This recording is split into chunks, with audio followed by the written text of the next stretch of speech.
अस्सलामु अलैकुम वरहमतुल्लाहि ताला वबरकातुहू। अज़ीज़ नाज़रीन, उम्मीद है कि आप लोग खैर आफ़ियत से होंगे। अल्लाह आप लोगों को शाद व आबाद रखे। दोस्तों, ये आप लोगों का प्यार है, आप लोगों की मोहब्बत है कि आप हमें सपोर्ट किया करते हैं। आपका तहे दिल से शुक्रिया है। हम अपनी वीडियोज़ के ज़रिए आप लोगों तक चंद अच्छी बातें भी पहुँचाने की कोशिश करते हैं। दोस्तों, तो हमारी कुछ बातें आप लोग ज़रूर याद रखिएगा। दोस्तों, 3 काम ऐसे हैं जो अल्लाह तबारक व तआला को पसंद नहीं है, यानी 3 काम जिन्हें अल्लाह तबारक व तआला नापसंद फरमाता है। हुज़ूर अकरम सल्लल्लाहु अलैहि वसल्लम ने फरमाया कि 3 कामों को अल्लाह तबारक व तआला नापसंद फरमाता है। उनमें से पहला जो काम है वह है क़ील व क़ाल, यानी बेवजह गुफ्तगू करना, ज़्यादा बोलना, बकवास करना, बग़ैर किसी फ़ायदे के बात करना। तो ये अल्लाह तबारक व तआला को नापसंद है।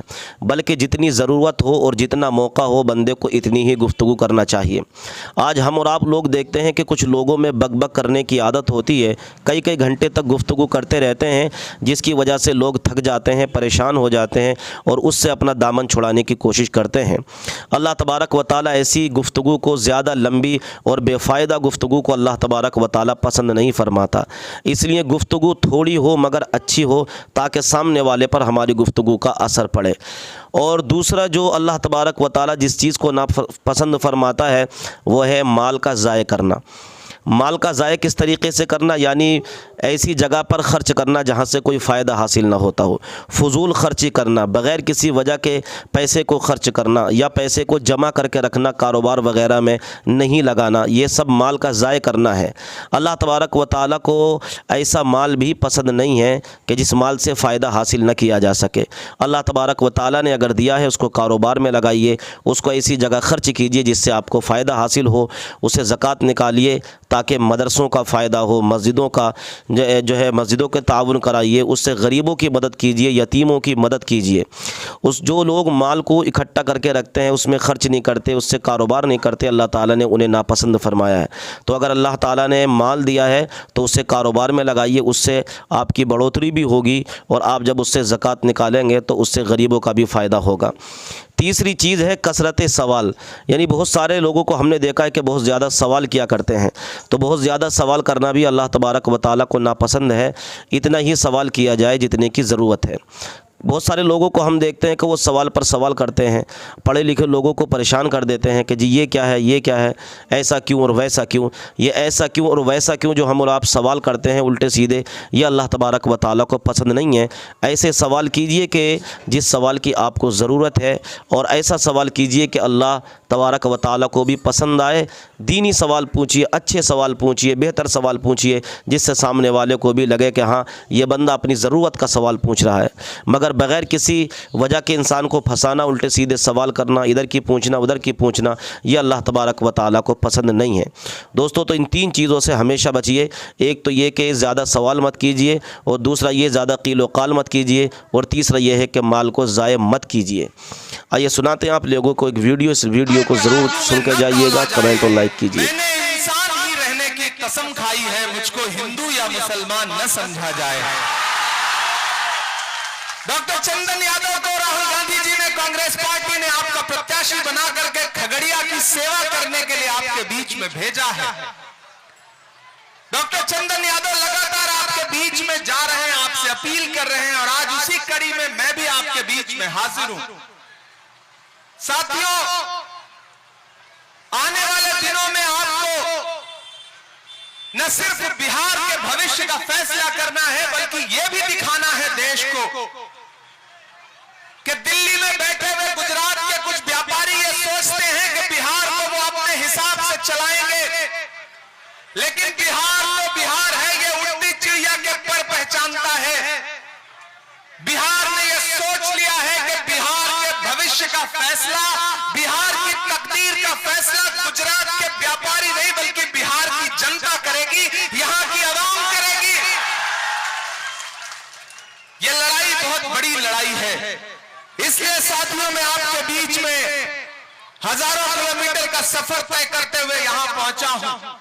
पूरे बिहार के अलग अलग हिस्सों में जा रहा हूं, पछवाड़ा से लेकर के, नालंदा से लेकर के, बिहार शरीफ से लेकर के, पूर्णिया से लेकर के, पूरे बिहार के अलग अलग हिस्सों में जा रहा हूं, और पूरे बिहार की आहट पहचान करके आपको भरोसा दिलाते हुए ये बता रहा हूं 14 नवंबर को जब बिहार के विधानसभा चुनाव का रिजल्ट आएगा तो पूरा देश देखेगा कि बिहार में महागठबंधन की सरकार बनने जा रही है, तेजस्वी यादव मुख्यमंत्री बनने जा रहे हैं। कोई ताकत रोक नहीं सकती है। यहां मंच पर बैठे महागठबंधन के तमाम जो पदाधिकारी हैं, अलग अलग दलों के, राजद के तमाम पदाधिकारी, मुकेश सहनी जी के तमाम साथी, बाकी भी जो यहाँ पे सारे सहयोगी बैठे हैं, कांग्रेस पार्टी के तमाम पदाधिकारी जो यहाँ बैठे हैं, मैं उन सब की मौजूदगी को सलाम करते हुए आपसे एक बात कहता हूं साथियों, मेरी नई नस्लों खास तौर से, पिछली बार भी आपने कुछ नहीं देखा था, सिर्फ हाथ के पंजे का निशान देखा था।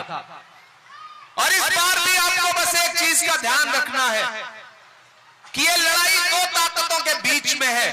एक तरफ वो ताकतें खड़ी हैं जो सुबह शाम इस कोशिश में लगी हैं कि समाज में नफरत कैसे फैल सके, समाज बंट कैसे सके, और एक तरफ वो ताकतें खड़ी हैं जिनका सीधे सीधे एक नारा है कि हमें नफरत के बाजार में मोहब्बत की दुकान खोलनी है। मैं राहुल गांधी जी का सिपाही बनकर के आपके बीच में आया हूं साथियों, और चंदन हमारे बहुत अच्छे साथी हैं, दोस्त हैं। इनकी कार्यप्रणाली को, इनके काम को सालों से देखता आ रहा हूं, इसलिए भी आपसे कहना चाहता हूं साथियों कि चंदन पर एक बार भरोसा जताइए। चंदन का नाम ही चंदन है। अगर आपके विधानसभा को सेवा करने का मौका मिल गया तो चंदन की खुशबू से पूरा खगड़िया महकता रहेगा। ये आपको भरोसा दिलाता हूं, ये भरोसा आपको दिलाता हूं। ये भाजपा वाले आपके बीच में आकर के चाहे तो समझाएं, एक चीज का ध्यान रखिएगा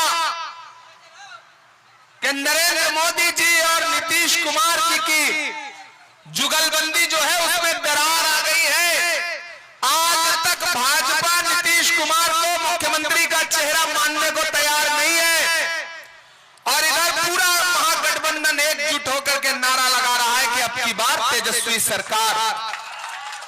वो आपके बीच में आएंगे, नफरत की बात करेंगे, लेकिन महागठबंधन के लोग आपके बीच में आएंगे तो कहेंगे कि हमारी सरकार बनाइए। पूरे बिहार के एक एक परिवार से एक एक नौजवान को सरकारी नौकरी देने का काम करेगी महागठबंधन सरकार।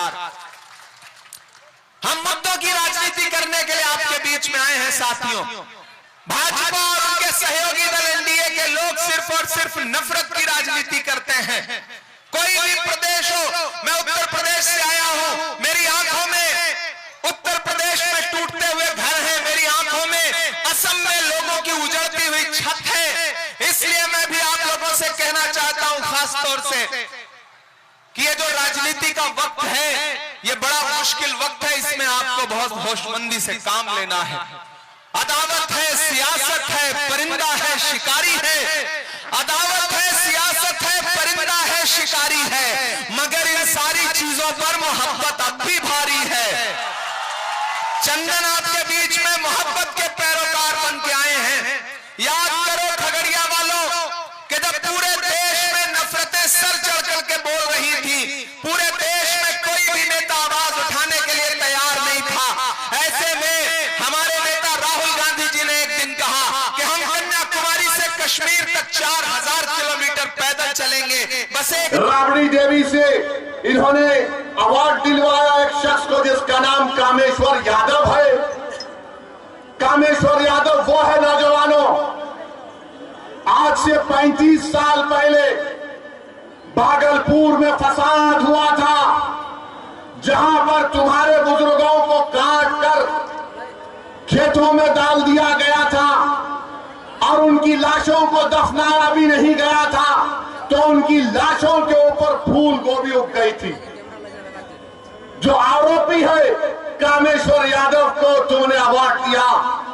बताओ, मैं एक्सट्रीमिस्ट हूं, मैं चरमपंथी हूं, मैं दहशतगर्द हूं। और फिर मेरे अजीज दोस्तों और बुजुर्गों, आपको याद होगा 2023 में रेलवे पुलिस ने ट्रेन में एक कांस्टेबल ने 3 लोगों को नाम पूछकर गोली मार दी। एक मधुबनी के असगर अब्बास अली साहब थे, तेजस्वी, तुम्हारा एक बयान बताओ। असगर अली अब्बास की मौत जो रेलवे के पुलिस कांस्टेबल ने नाम पूछकर मारी थी, मरने वाले में असगर अली अब्बास अली मधुबनी का था, मरने वाले में हैदराबाद का था। तुम मुझे चरमपंथी और दहशतगर्द कहते हो। तेजस्वी, हमने क्या किया मरने वाले के लिए? माजिद हुसैन एमएलए के हल्के का वो बेचारा मजलूम था, उसकी लाश को हैदराबाद मंगवाया। हमारे कॉरपोरेटर बंबई जाकर उसकी लाश को हैदराबाद लाए। हमने सरकार से उस मरने वाले के लिए पैसे दिलवाए, उसकी बेवा के लिए 35 लाख का गवर्नमेंट का एक फ्लैट दिलवाया। अरे तेजस्वी, तुम मरने वाले अब्बास अली मधुबनी के ताल्लुक से तुम एक लफ्ज नहीं बोलते और बोलते हो वैसी एक्सट्रीमिस्ट चरमपंथी आतंकवादी है।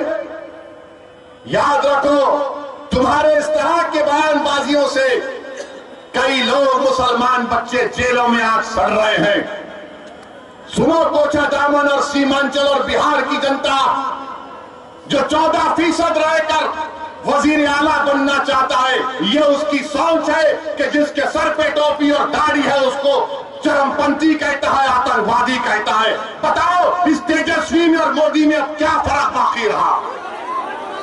बताओ क्या फर्क बाकी रहा? ये सबको बोलेगा जिसके चेहरे पे दाढ़ी देखेगा, जिसके चेहरे पे टोपी देखेगा, कुर्ता पैजामा देखेगा, बोलेगा